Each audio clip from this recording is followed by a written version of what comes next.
നിങ്ങൾ തുടരും സിനിമ കണ്ടപ്പോൾ ഇങ്ങനെ ഒരു മിസ്റ്റേക്ക് അതിൽ ശ്രദ്ധിച്ചോ? മിസ്റ്റേക്ക് എന്നോ ലോജിക്കില്ലായ്മ എന്നോ എന്ത് വേണമെങ്കിലും ഇതിനെ വിളിക്കാം. എനിക്ക് ഇത് ഞാൻ കണ്ടുപിടിച്ചതൊന്നുമല്ല.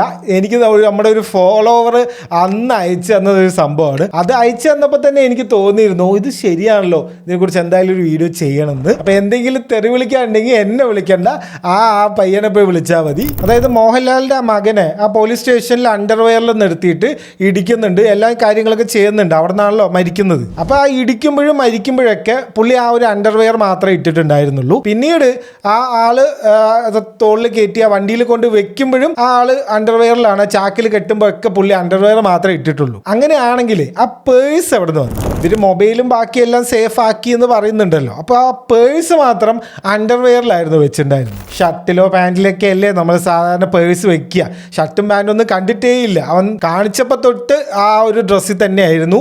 മരിക്കുമ്പോഴും ആ ഡ്രസ്സിലാണ്, ആ ഒരു ഡിക്കിലേക്ക് കയറുമ്പോഴും ആ ഡ്രസ്സിൽ തന്നെയാണ്. പിന്നെ എവിടെ നിന്ന് ആ പേഴ്സ് വന്നു? നിങ്ങൾക്ക് എന്തെങ്കിലും ഫാൻ തിയറി ഉണ്ടെങ്കിൽ കമൻറ്റ് ചെയ്തോ, നമുക്ക് നോക്കാം.